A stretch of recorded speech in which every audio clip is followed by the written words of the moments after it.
moderating this wonderful panel with questions today about adult use legalization here in Florida. And the gentleman right there is Carl. And Carl is very helpful.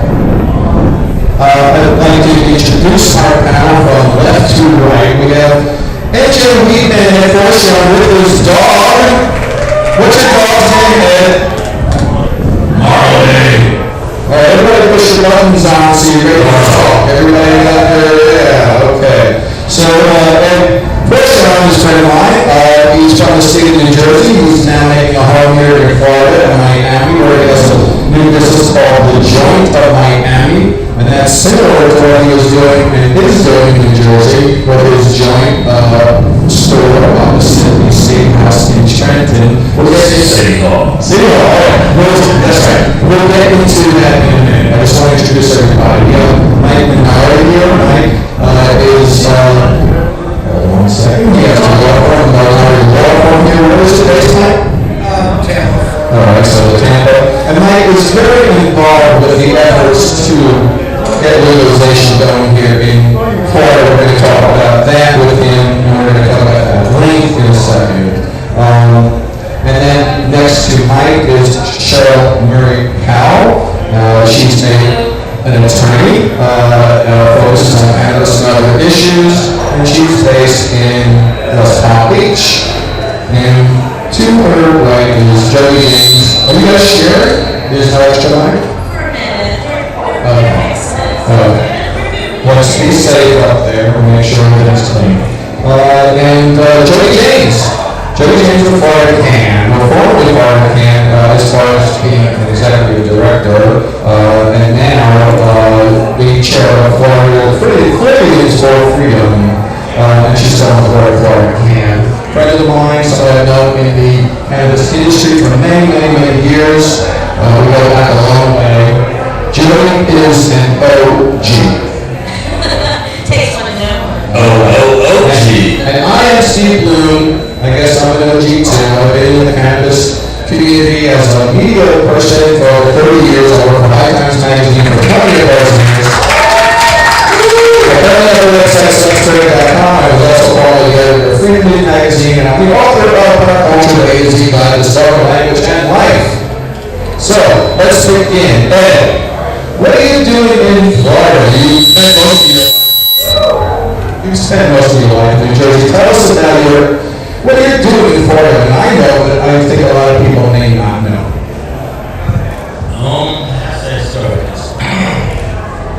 I feel like I'm getting old. And you know what they say? Gangsters don't retire, they get old and move to Miami. That's what I feel like.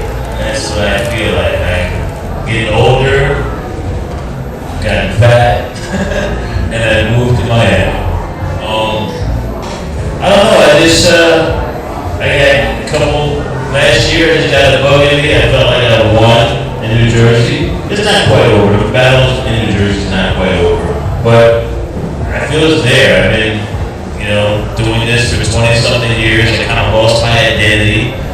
Nobody even knows my name anymore. I'm not Robert Edward Fortune anymore. I'm like this guy Wheatman.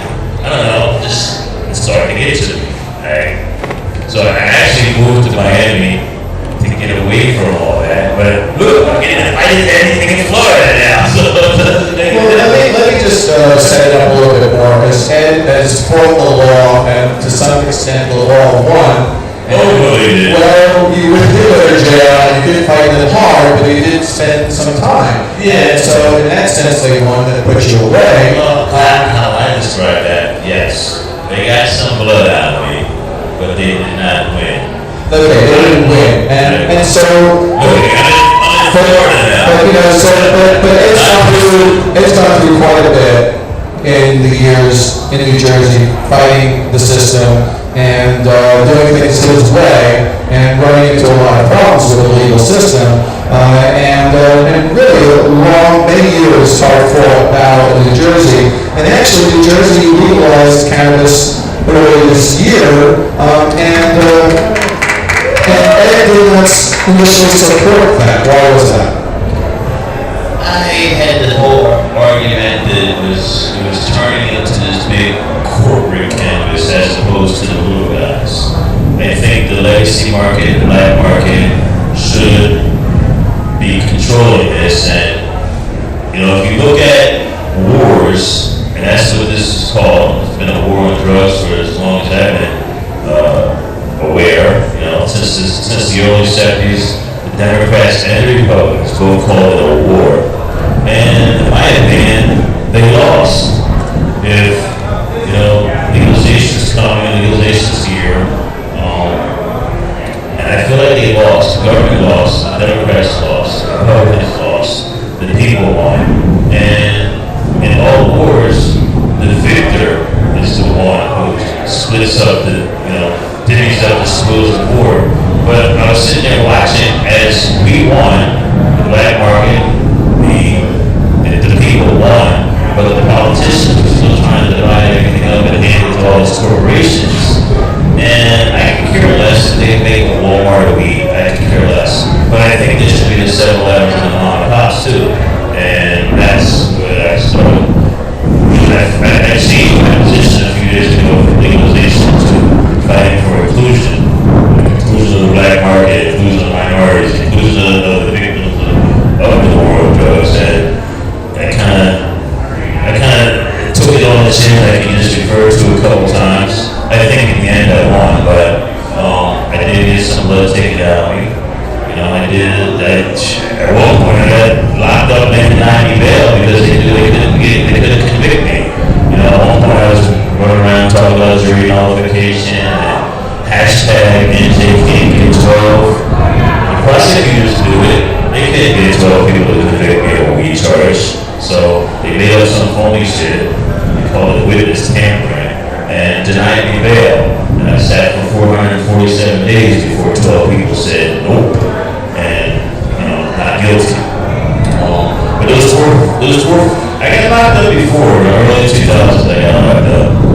But that 447 the last time hurt.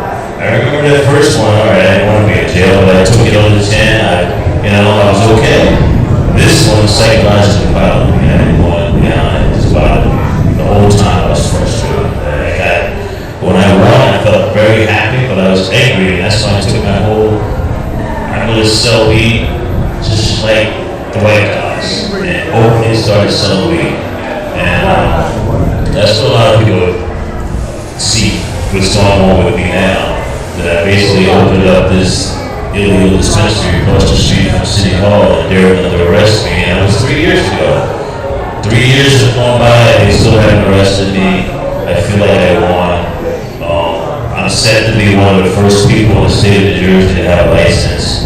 I get several politicians now who are coaching me, coaching my lawyer to make sure I'm one of the first ones. I've become the face of the black market, I guess. And I feel like, hey, if weed man can get a license, then social equity is working. And basically, I don't know, I don't even know where to go because I couldn't write this script, how it's all worked out. If you told me 20 years ago, or 10 years ago, even 5 years ago, the dude be selling weed across the street from City Hall, nobody be arresting you. If you Google ATCs in New Jersey, I pop up as one, I'm not one. ABC News, CNN, everybody, Vice has talked about me, and the only ones who haven't showed up to bother me is the prosecutors. I feel like a woman. Here I am down in Florida now. There you are. Civil disobedience. Yeah. That's a good thing. Civil disobedience is a good thing. Yeah. I say this, I had my Rosa Parks moment. There's that aspect of my activism where, I'm not getting off this canvas. I'm not getting to the back. Nope. I'm selling weed too. That was the first thing that happened to me. I was selling weed for years before I got busted in 1997. And when I got busted in 1997, a lot of people, there's a lot of activists I've met over the years, their activism came from them getting busted. They weren't really activists before. They might have talked about it in support legalization, but it wasn't until they actually had those iron handcuffs on, those iron bracelets, they realized they got to do something about it. That's pretty much what happened to me. For 20 years, 25 years, and some change, I was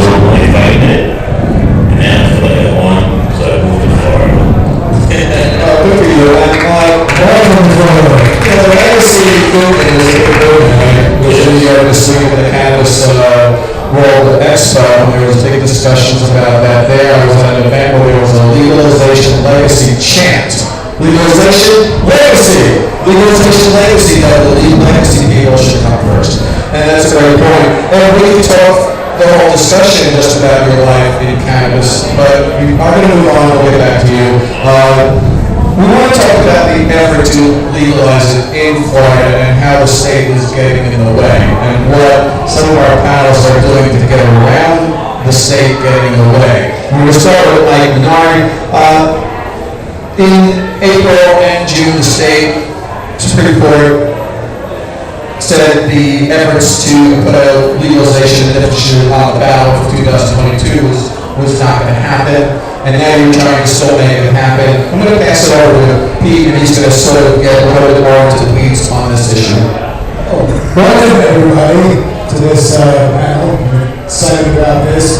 And I'm excited about these new efforts to legalize here in Florida. And I wanted to hear, a little bit about what is different this time about trying to get things legalized. And why is it going to happen this time? And what were the challenges last time we tried to get things legalized, and how we're going about it differently, and what that's going to look like. And I wanted to hear from the author himself, Mike Menard.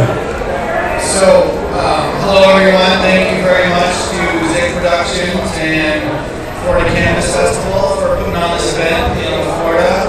We've been coming down. Mr. Bloom, it's a pleasure to meet you and talk to you guys. This is an awesome event to support this cause. And so the biggest hurdle and everything, like he was saying, is taking over this industry is money. It is politics now.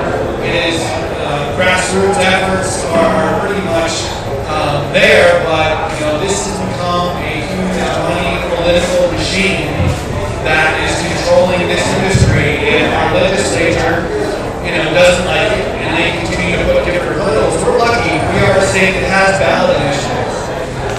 We have the ability to have the people, be able to change it. But it's a money game, that's it. It's either people or money game. So it's either, hey, everybody get off your lazy butts and go out and get 10 petitions signed or donate some money. Because that's what this is about, and that's what this hurdle is about, that our legislature keeps on making it more and more difficult. I know they want to try to make it even harder for us to do it with 66%. We learned something from the Supreme Court last year in their analysis and realized we have, I think in most levels you call it kind of a patch court at this point. When I did the arguments in 2020, it was in front of, I think, 4 or 5 judges. It ended up being an opinion by many more because we had so many more judges appointed to the court, conservative judges that are good for some things, but were not good for this issue. And it took it very conservatively. So when we rewrote it, we took that in mind. There was a lot of arguments of melding, the industry and creating businesses and home cultivation. So we split those up. And we really wanted to, very same sentence, give this back to the people. Screw the businesses, let them, they don't make their money, they're making billions of dollars in this state. And so it's motivation, we're in a totally different area. We do have some great dispensaries that are supporting us. They do support and understand this market needs to progress and it will benefit them. It'll hopefully influence our legislature, and I will hopefully be there to influence and help push our legislature to go towards legalization after we get home cultivation. We need to put this plant back into the people, into the hands of the people, because it's a plant. That's who deserves it. It was taken away from us so many years ago by corruption and greed, and it has to be taken back to the people so everyone can grow it, everyone can use it responsibly, and really free the plant. And that's why we went with that logo and motto, free the plant, because that's what we have to do. Well, what's the difference between the regulated Florida proposal and the sensible Florida proposal? They're the same. That's a political committee and a DBA. So, I think maybe you were talking about the 40 for freedom. What are the differences? Well, now there's really not much, between the two. They're much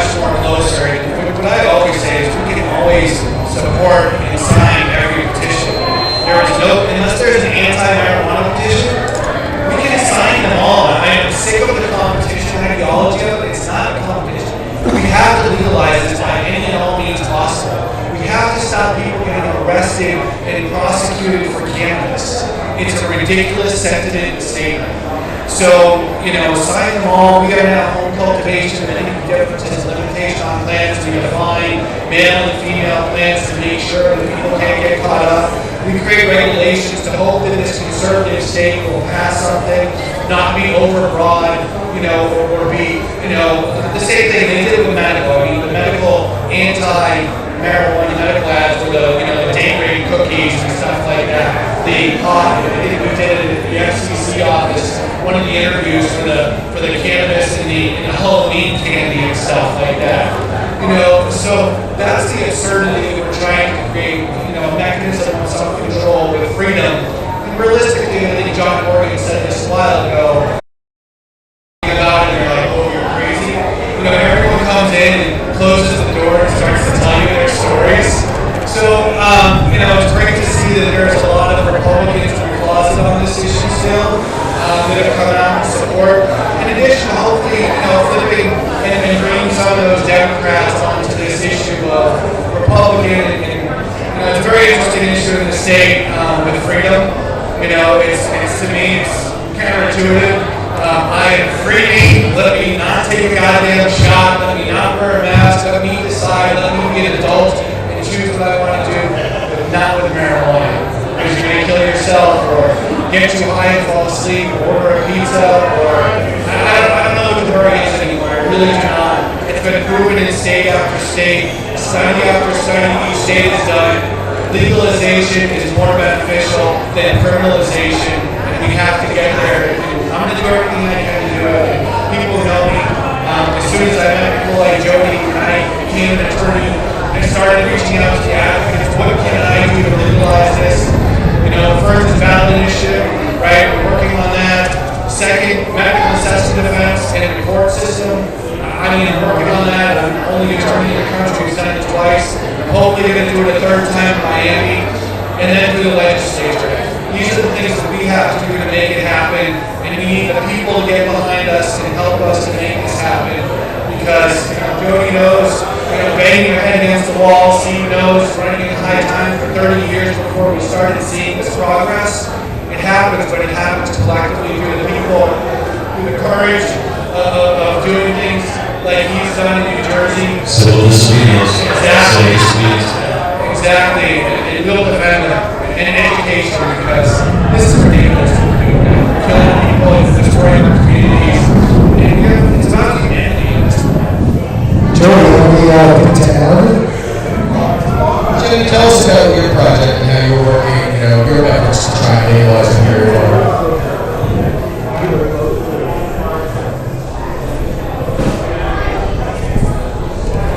Just press the button and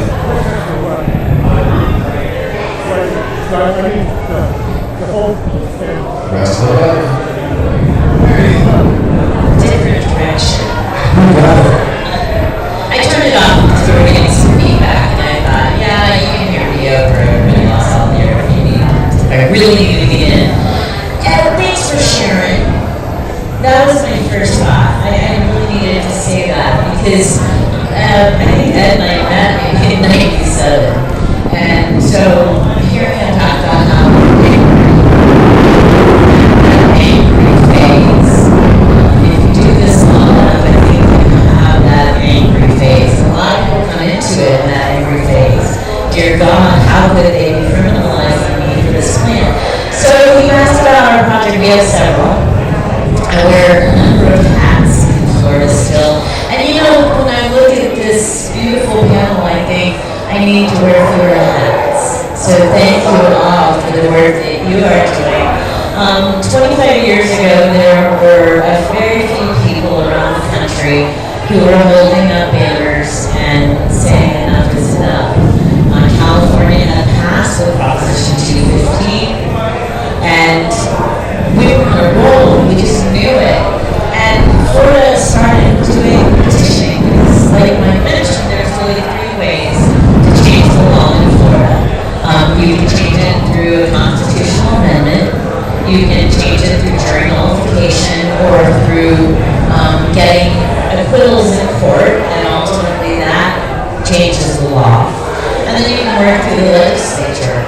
In 2010, my little nonprofit that had been doing this for a very long time, the Florida Cannabis Action Network, looked at those 3 ways and we said, wow, in order to do a constitutional amendment, you need to collect, I think that was 750,000 signatures, and you got to spend $8 million then. And you can go to court, and we had been doing that very successfully. Mike mentioned the medical necessity defense. Before Proposition 215, and very few people realize this, but if you were in Florida in 1995, this was absolutely the safest place for you to be if you were a medical marijuana patient. 3 of the legal patients, the federally legal patients, lived in Florida, and one of them, Avi Masiga, had gone through the Florida courts and others in Key West, people names you'll never remember, guys like Joe Hart, had gone through the process, and actually Florida had one of the first open buyers clubs in the country. People know about the one in San Francisco, but Florida actually had the Key West advocates, and enough of these AIDS patients had gone to court for a couple grams and had been acquitted based on medical necessity. It never went to the high courts, but they were all legal in Monroe County, so they opened a buyers club. So in that tradition, in the tradition of Jack Herer, and in the tradition of freedom, and in the tradition of this is just a flippant plant, what the hell are you people thinking? We kept moving forward, and Florida Cannabis actually looked at it and said, you know, there's only 160 lawmakers.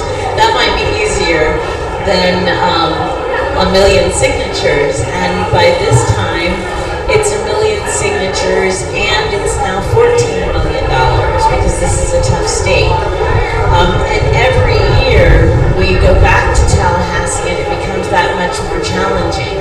When I first started working on marijuana politics, in order to pass a constitutional amendment, you needed 50% plus 1 vote. Today it's 60%. And the legislature has a bill right now to put it on the Constitution and change the Constitution to make it 67%. So what am I doing? I'm holding the banner for freedom, and I'm trying to help people understand what that might look like. And so I've heard things like inclusion, and I get it. The legacy market, and I love that term. I'm just now starting to hear it because I go to Tallahassee where that is not a discussion they were ready to have. And I hear people talking about politics and money, and I hear people talking about regulation. And myself, I'm in favor of third-party testing. If you're going to sell me something, I kind of want to know that what you're selling me commercially is what it says it is. And as soon as I say that, we're not talking about freedom anymore. As soon as I say that word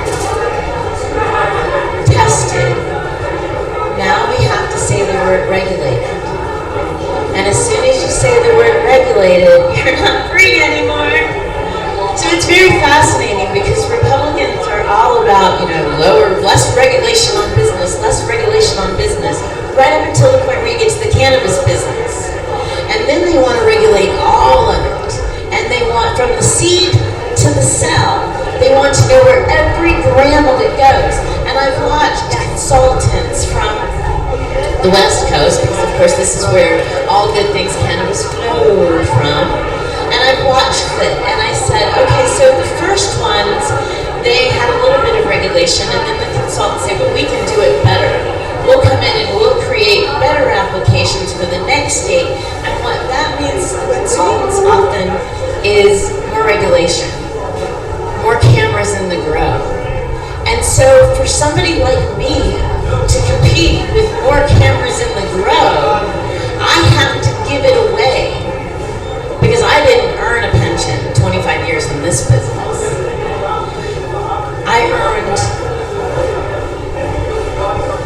a lot of self-respect for my family. My people loved me. But I didn't earn a pension.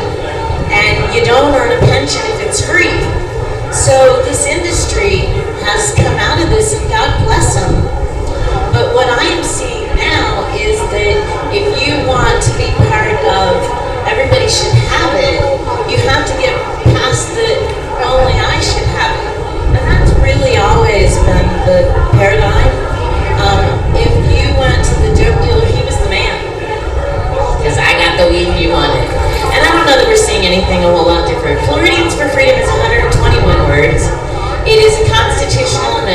that has not had someone raising money like Mike Minardi. Because, like, they're stuck with me. And I tell people the only reason that I am the chairman of Floridians for Freedom is because Whoopi Goldberg has not tagged me out yet. So I'm out of here. But I asked to be the chairman because I thought if I am the chairman and somebody comes along that really can run this, I'll get the hell out of the way. Because this is not about ego for me. This is about making sure that you have access to the plan. And the thing about that word regulation is as soon as you have a regulation, you have to have an authority. You know what authorities do? They carry guns. So right now, medical marijuana is regulated by the Department of Health. And hemp is regulated by the Department of Agriculture. And recreational weed is regulated by law enforcement.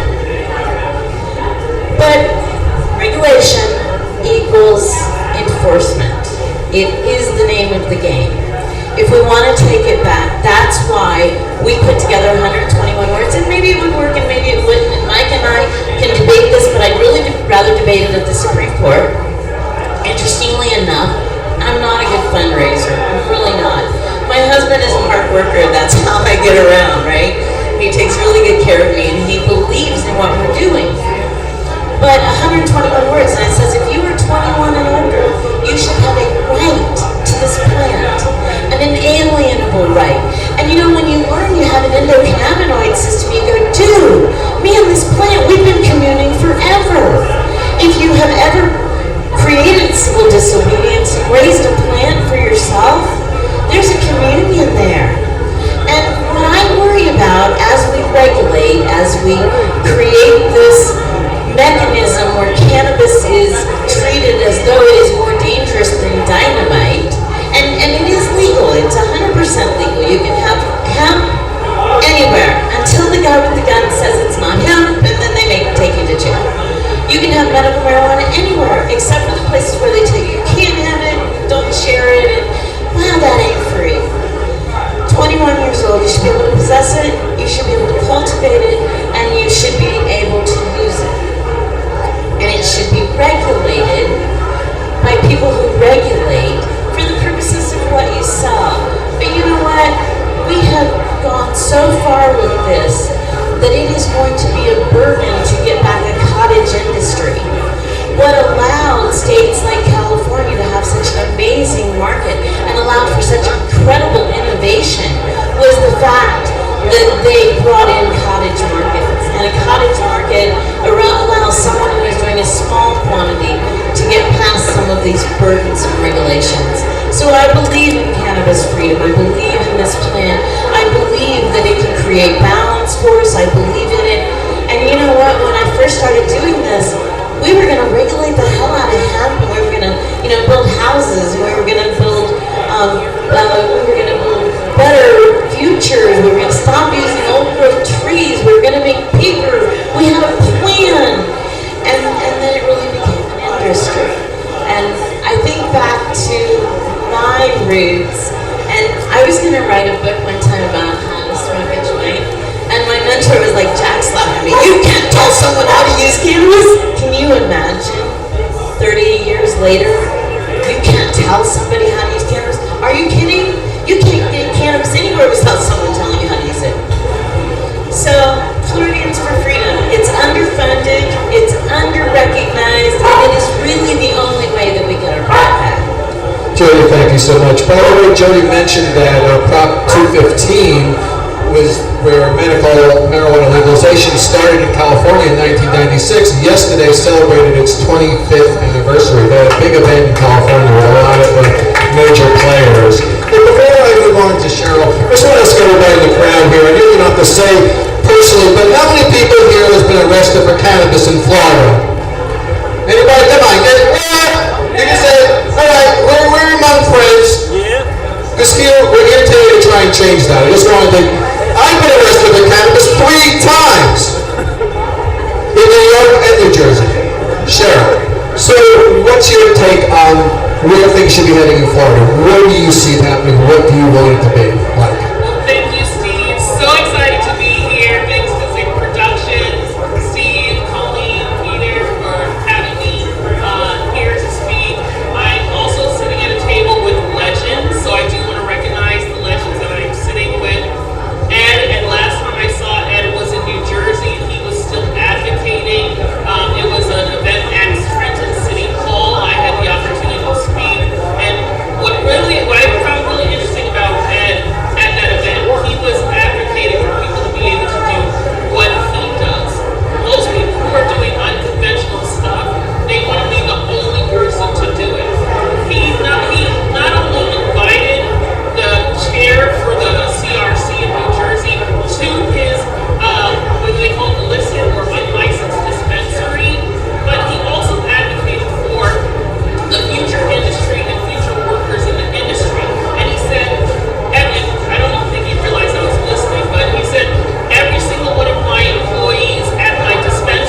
to my work has been around diversity, equity, inclusion. My work has been around kicking down doors. My work has been around being comfortable, being unpopular, being comfortable with being blackballed by people in power, and creating your own lane. In my work, I am currently on the ASTM, Diversity, Equity, and Inclusion Committee. I'm leading that committee. And what that's all about is making sure that there is diversity in cannabis. And as far as standards, so when we're setting standards for the world, so I'm going to come back to Florida, when we're setting standards on recalls, lab testing, it's to consider if the farmer in El Salvador, the farmer in Mali, are getting able to meet those standards, do we need to have like a high-tech version and a lower-tech version? So that's part of the work that I find to be really important. But if I can summarize my work, it's really around 3 pillars.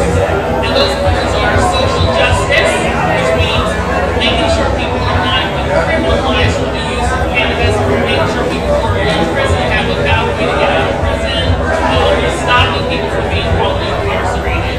So there's social justice, social equity is making sure that people of all backgrounds get a chance to participate and participate at all levels in the industry. So it's not enough to say, hey, I went to my dispensary and I saw maybe some black, Hispanic, maybe disabled people working there. We want to make sure that the leadership is as diverse as the consumer base. And then social responsibility is knocking on the doors of these people who are making millions and billions of dollars in our industry and saying, you need to contribute to the politicians that get it. You need to contribute to the activists who've been doing the work. You have a responsibility to contribute to those communities that have been ransacked by over-policing. And that's what my work is all about. When we look at the Florida market, Florida is very unique because we suffer from a number of things. In Florida, we do not have activism, reciprocity in the way that we need to. And that's a term that I've come up with. And it's all about when we were in the Capitol, let's say 2015, 2016, we were all one. We were all marching in the same direction. When you get to 2017, 2018, the people who started their companies, whether it's in the CBD space or they started companies in the MMTC space, whatever, they're no longer marching, they're no longer showing up, and if they're showing up, it's for things that are counter to what we originally stood for. When we see veterans showing up, veterans are very focused on veteran issues, and they're not as focused on other equity-related issues. Mainstream cannabis, even people who are resisting a 10% cap, they're not concerned about equity issues. But we need to get back to that mindset. Before we were legal, we were all like, we're going to legal together. We need to continue that and make sure that we have equity reciprocity. I always stand for my veterans when I'm at the Capitol. I always stand for my small micro businesses when I'm at the Capitol. I always stand for our patients, even though I'm working on adult use legislation when I'm in the Capitol. So we need to have that activism reciprocity so we have the numbers to truly make change. Last session, I co-authored the first equity bill for the state of Florida. And that bill did not get a lot of support. In fact, it got some opposition, some back office conversations to make sure that it didn't pass. And why is that? Because it gives an opportunity to those who are in prison, because it gives an opportunity to our micro businesses, because it gives an opportunity to our minorities. And I say, if we're going to have an adult use market, that adult use market needs to reflect the consumer base. And we need to unify as activists. Now, when I look at these ballot initiatives, I think they're fantastic. I like the language. I think it's very brief this time. And I think that's something that needs to be moved forward. We may or may not be successful in that. When we look at what we can do legislatively, every session is a new opportunity. And we need to legislatively say no adult use without equity. And the reason we need to say that is because we'll either be working as activists for the big MMTC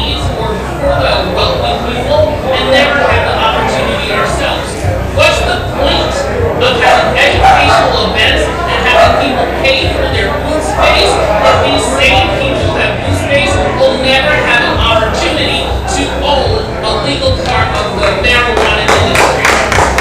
There is no point.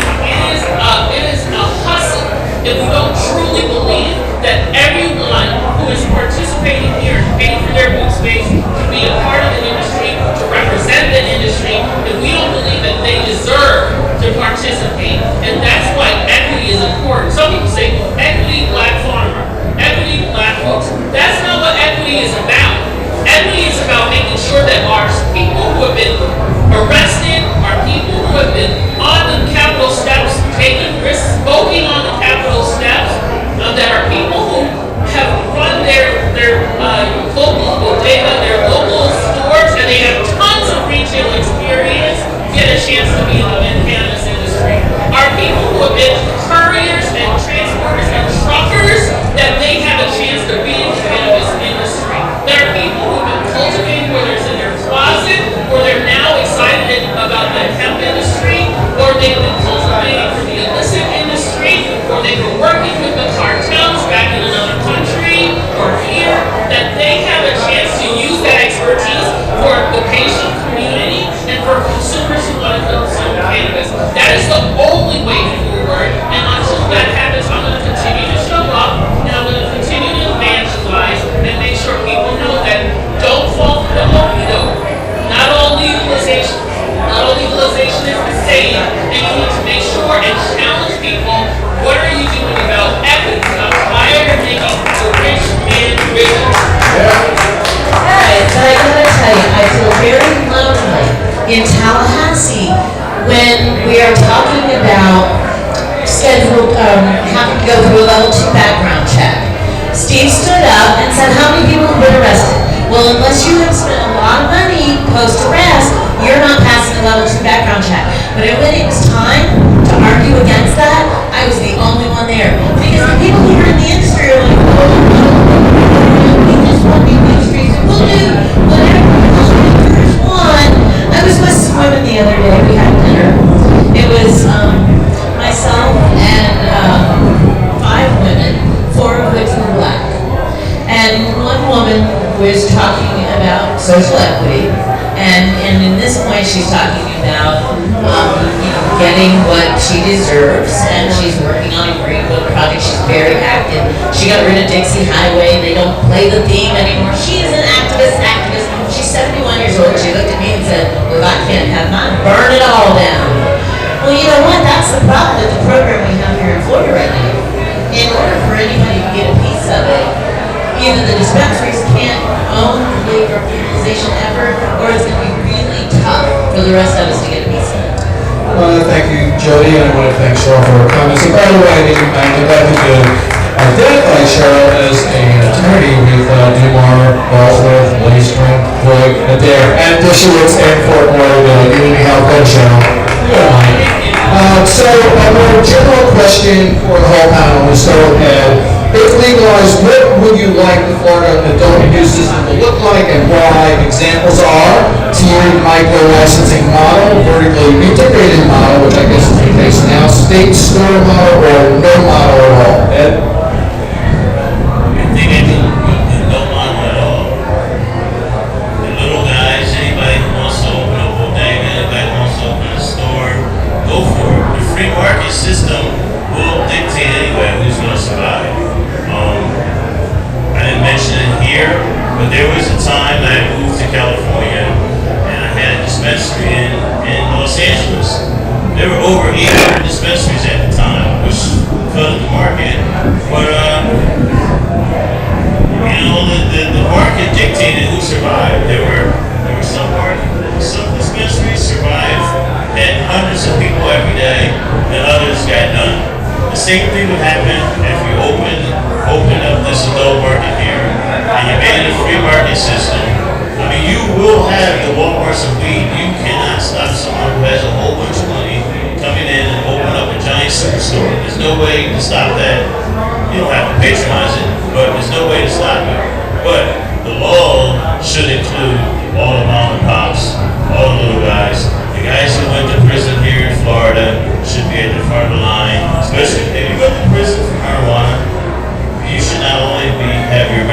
charge expunged, you should somehow get some type of point system and be at the front of the line. When I got out of the Army, I had a couple extra points. That's why I got hired in the post office right after I got out of the Army.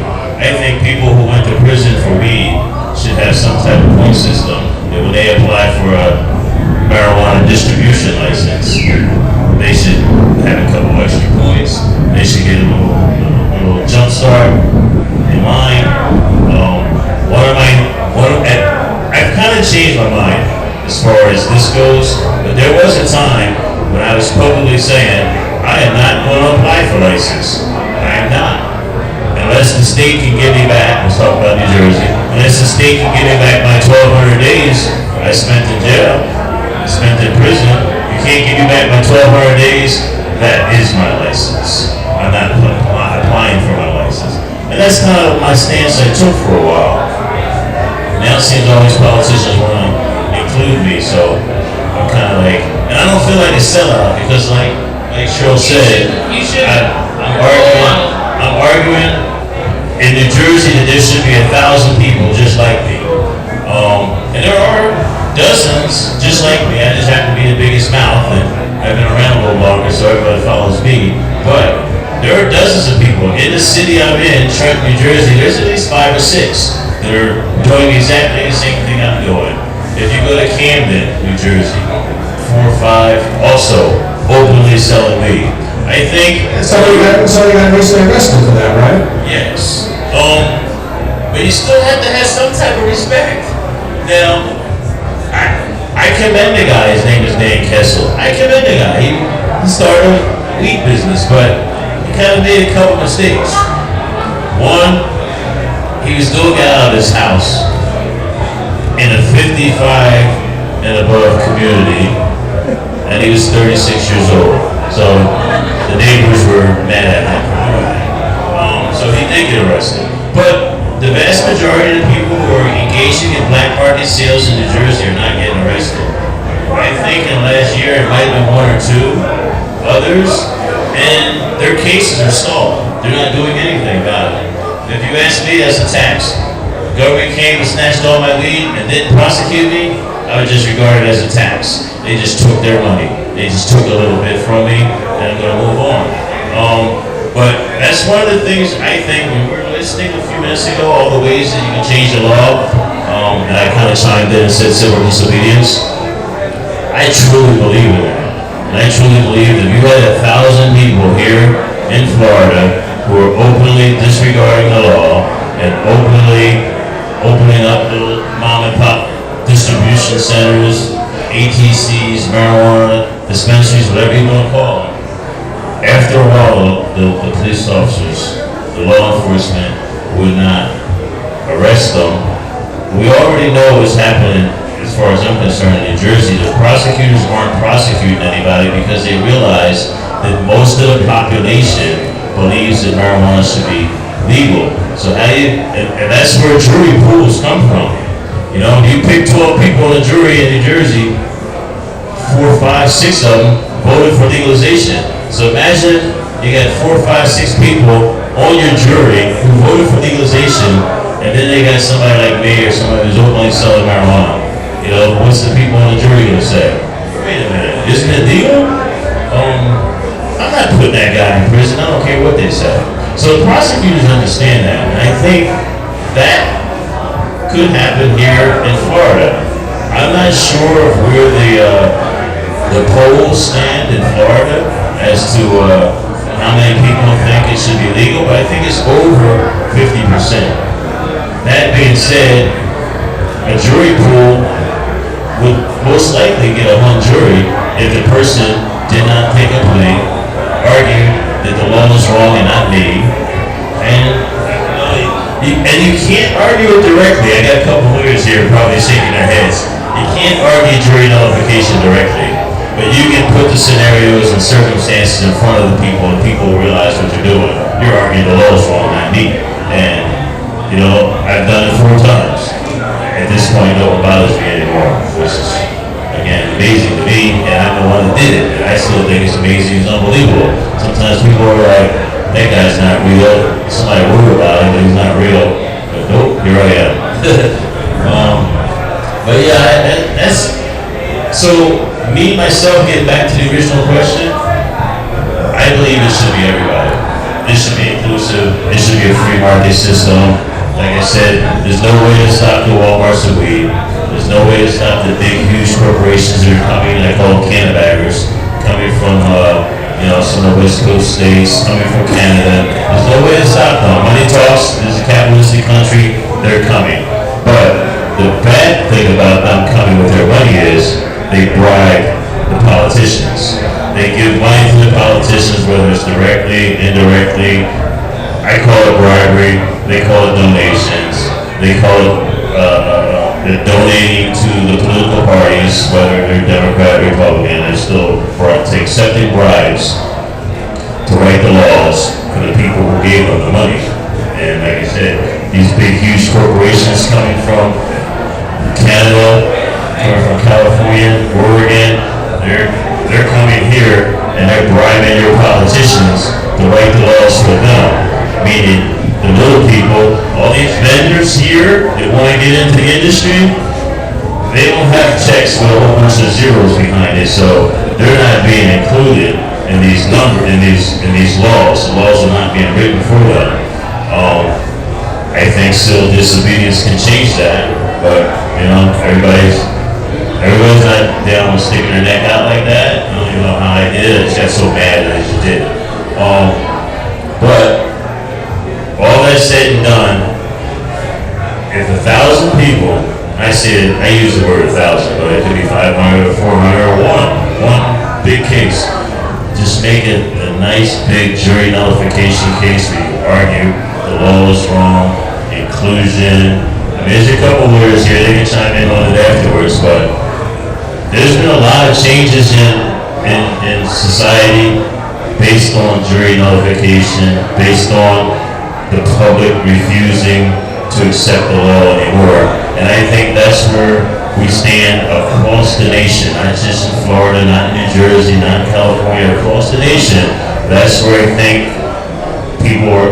our society has gotten to the point that people believe that marijuana should be legal, should never have been made illegal, and it's definitely not the boogeyman drug the government called it for years. 68% of Americans think cannabis should be legalized. 68 right now. So 68, imagine that. Imagine It was almost 20% in 1971. Yeah, so imagine the prosecutor's dilemma when they have to pick a jury pool and 68% of the jury pool believes marijuana should be legal. So how do you put a weed guy on trial? Somebody who's been caught with a whole bunch of weed. How do you put him on trial with those numbers? Some people right away, as soon as they pick those, first of all, potheads start to see themselves when they're on a jury case. I know, several times I've been on trial, and my weed bar is rainbow. I can pick it. As I pick my jurors, I knew who the potheads were. And I heard you say a few minutes ago that you have a big weed case. I suggest you let your defendant be pro se with you as his assistant, and then speak directly to the jury, and there will be members of the jury during voir will quietly, subtly acknowledge they smoke weed. Those are the ones you want. I've long enough, I can tell. Yeah, exactly. You get 20 people in a room, I can tell who smokes weed right away. You know what I mean? And I'm gonna say, on a jury, that would work. that's one of the interesting aspects. I wonder how long jury selection is going to take. And you talk about jury nullification. We actually, just like everything else in Florida, we have some of the strictest rules against mentioning and alluding to it. And so the way around it in Florida is, again, volunteers. You're supposed to be able to, you can put information out, have just pamphlets out a couple weeks prior to the trial coming up, so you're not trying to influence a verdict on a specific trial. But it's also, I think, and some people have criticized the medical necessity offense as a jury nullification issue. Even though it is a legal offense, it's a legal reason why they have a right to find them not guilty because they don't believe in the law. So, it's a very interesting thing, but I agree. It's difficult. One last thing to respond to that. It is 2021 now. In 1950, a judge could tell the jurors, listen, this is a case, you have to only make the decision based on what happens in this court. Don't read the newspapers, don't watch TV. Nowadays, every single juror's got one of these. As soon as the judge tells them, don't look up this, don't look up that, when they walk off into the bathroom, they go downstairs, they get home, they're Googling the whole case. They're reading, they're picking up the decisions. During the last 4 of my trials, my website reflected nothing but jury nullification issues. Everything I said was, I only need one. A juror can do whatever they want. And right now, like I said, I have in the dispensary, from my case in Burlington County 12 years ago, 10 years ago, I got 3 regular patrons. They were on my jury, they buy weed from me now. 2 years ago, 3 years ago, I got 12-0 on a case. 2 jurors from that case buy weed from me at least once a week. There's a guy, I don't even know his name, he's a really tall black guy, and every time he comes, he says, he only buys edibles, and he always tells me he's buying them for his wife, who is juror number 8. You know, like, so, this, if you ask me, once again, jury notification is one of the things you're not really talking about, but it's like the elephant in the room. If you know how to utilize it, that's the key to changing laws too. If they can't get convictions, they'll stop prosecuting. In New Jersey, that's where it's gotten to now. All right, so let's go back to the original, my question, which was, what would you like adult use cannabis to look like in Florida? What type of system? I mean, there's a big difference between what I'd like to see and what I think is reality, but I'd like to see, I mean, this is a plant that's been used by humans for 5,000 years. I mean, why are we talking about this at all? That's really my main opinion. This is ridiculous. The oldest graves and you know, it's been founded. Cannabis, remnants of it for eons. The fact that it's been illegal and criminalized for what, 70 years? How many years have we had now? Definitely not at 100, right? So, I mean, it's ridiculous that we have to go back to the freedom of people to be able to use a plant. So with that said, I mean, it should be open. It should be an open market just like everything else where competition controls. We're in a capitalist society. It's that what makes America great. Everyone can get into business, create their own business, you know, have competition. We are, you know, it's sad when you go to California and Colorado and you see the product availability, the pricing, the everything that they have the options of that we don't have here. So I believe in an open market. I believe in freeness plans. I think unfortunately, especially in the state that we have, the latest polls I've seen were 59% in the state of Florida for legalization. So we're not quite at 60%, which we need for a ballot initiative. But you know, we have a conservative state, and we need to continue to educate. But I believe this should be a plan that's allowed to be used as a business, shared between friends and family. You know, it's that Republican. You know, it really should be, and it's just to me, it's the saddest and craziest thing. We're wasting time and money on a plan that can, you know, create homes, create cool, real green living, you know, not this big cutting down trees and calling it an eco-friendly power plant because it runs on trees that take 30 years to grow back. That's not green. Cannabis can bring us back to green. It's insane to me, and it should be open market and free, and we have to do it progressively just like they have throughout the country. And hopefully, you know, as Florida goes, it'll help be another catalyst to push the federal government to move towards legalization. I mean,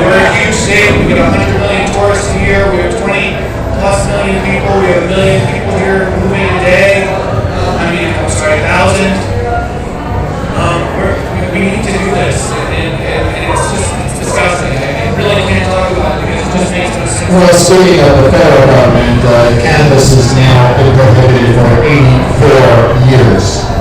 84, not 70, not 60, 84.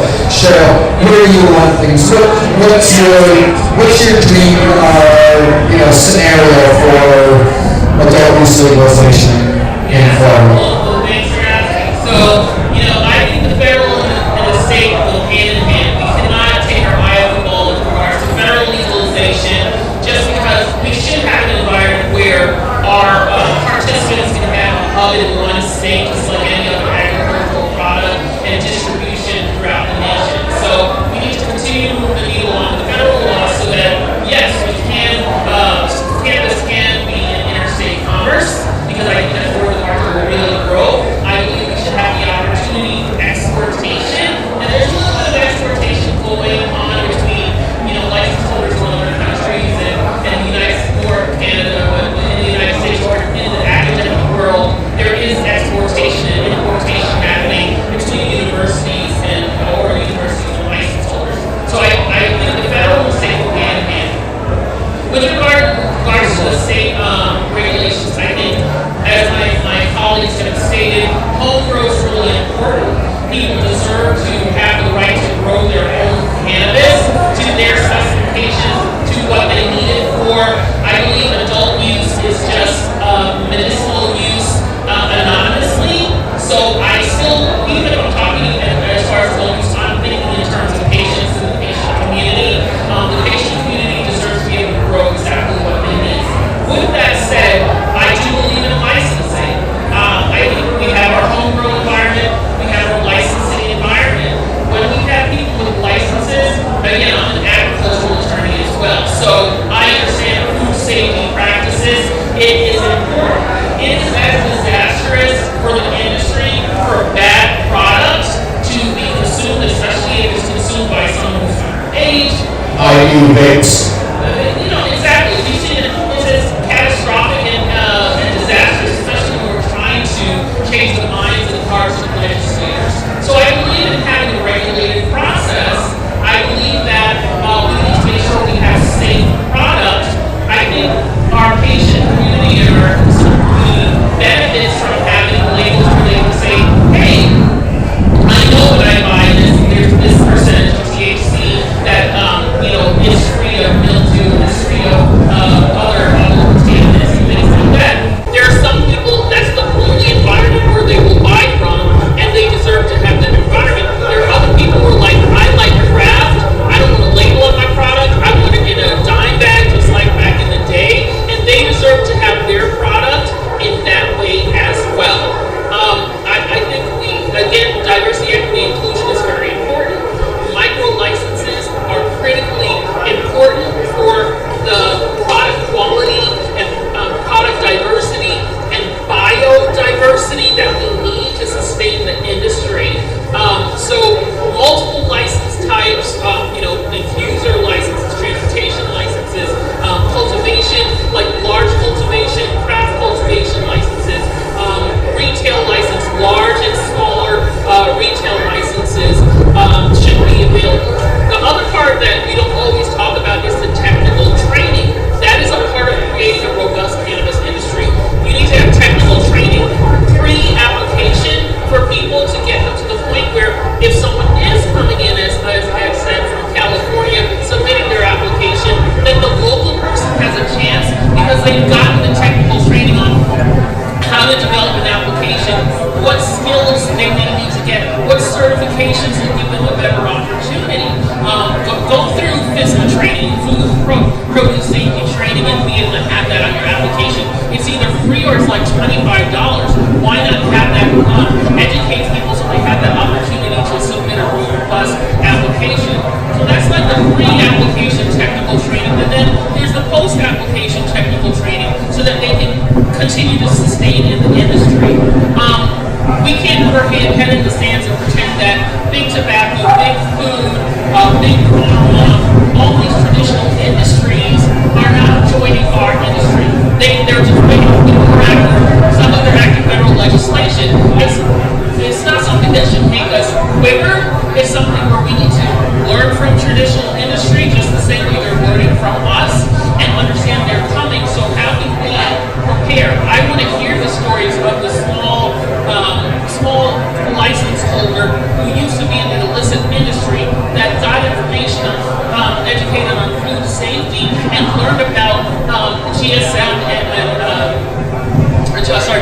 GMP and other exportation standards. You know, when it comes to dietary supplements, I'm a dietary supplement attorney. Amazon released their standards for any dietary supplement on Amazon. Like, if you're just throwing Moringa in your backyard, you're not able to meet those standards until you educate yourself. So it's not just the cannabis industry, it's about making sure that, one, whoever's setting the rules, setting the standards, understands that those standards need to be attainable for people from different socioeconomic backgrounds and micro businesses as well as major multinational companies. Making sure that we have the ability and the authority who is responsible for the cannabis industry takes the responsibility of doing this education, this technical training. I'm seeing technical training happening in Massachusetts. They're in their third cohort of technical training for their participants. We have in Michigan, I just spoke last week to all Michigan social equity applicants on background screening and things like that. They're doing education for their applicants to bridge the gap so that their businesses stand a chance. So for me, it's really building a robust industry that doesn't impose on people's rights, that gives good quality product to people who deserve good quality product. Thank you so much, Cheryl. Hey, before we're going to wind it down, it's been a long panel and Carl's cold over there. And Mike and Cheryl not wearing short sleeves. Good for you. And I'm sitting here chattering like, all right, so the one thing I want to say about Jody before I let Jody make her statement about what she'd like to see adult use look like in Florida. I met Jody years ago in the early 90s when the organization Cannabis Action Network was formed by Debbie Goldsberry and a bunch of other folks. There was kind of a split off of NORML because NORML was mostly a men's club and mostly male lawyers, and the ladies wanted their own group. And Cannabis Action Network was formed, and then there was this Florida split off, the Florida Can, and it's the only can group left in America that I know of. Cannabis Action Network no longer exists. Debbie Goldsberry went on to work in the California medical marijuana world and left that behind. But anyway, I just want everybody to know that. So you've already made some strong statements against regulation, but where would you like things to look? So, step back, not against regulation, because I get it. I'm actually listening to a book on tape right now called Tomato Land. And, you know, I am the person who, when I first started doing this, I got up and I said, I would fight for your right for tomatoes, the same as I would fight for your right for this. And I got really emboldened because I learned that back in the dark ages, tomatoes were prohibited. Turns out that if you are the gentry back in the Middle Ages, that your plates were made out of pewter, which is lead. If you were poor, like me, your plate was made of wood or clay. That tomato on a pewter plate became an acid that was deadly. If you go to look this story, you'll find that it relates to For Whom the Bell Tolls, because it would cause like a paralytic state. But it was only illegal for the gentry. They couldn't handle it. Me and my people, we were doing just fine with our pot. But as plants have been regulated in this country, and if you are someone who works in food safety, the idea that I would regulate cannabis like tomatoes, that may be over-regulation now. For some products, because tomatoes are really highly competitive, regulated industry. What you can put on it, how you can sell it, what markets you can sell it to, and really some of that modernization, the Food Modernization Act, has affected some of these things. We're the only organization out there watching the tobacco bill. Because when I talk about a legal market, I want to be able to use my cannabis any place someone else could use tobacco. I want to be able to use my cannabis anyone else can use their alcohol.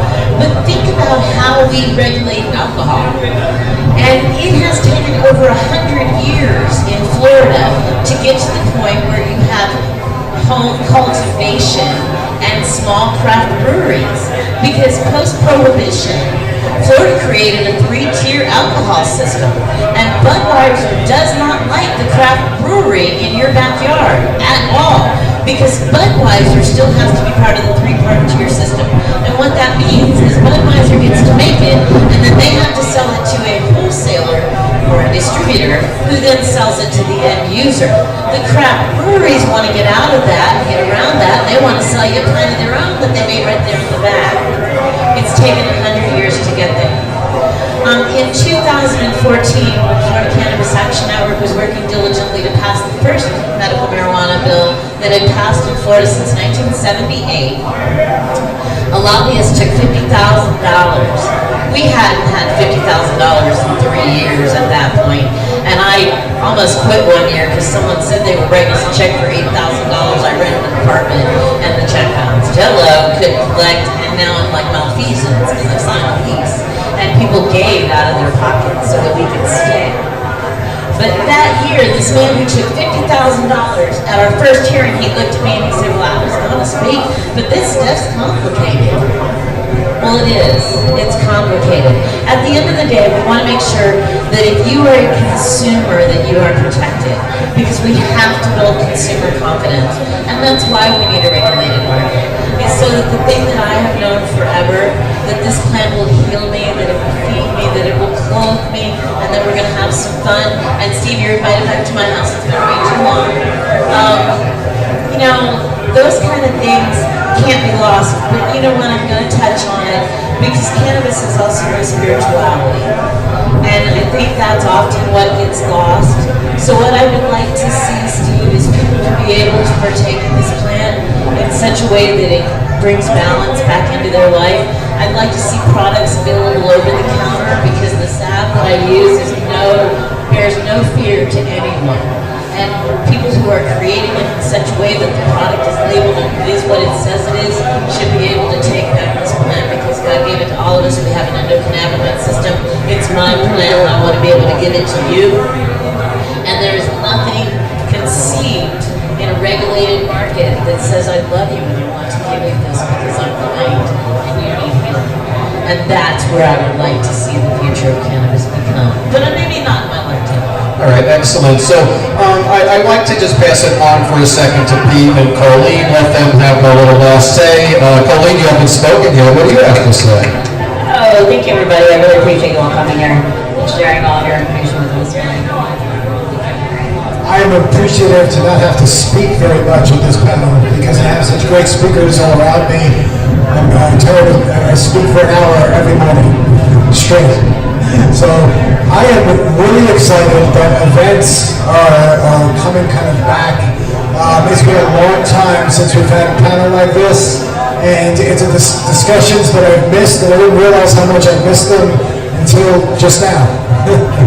So this has been really fantastic, and I can't thank you all enough for coming. And how about this Cannabis Festival? 2 years ago, when we had, events, it was nothing like this size. How about this? This is insane. Yeah, excellent.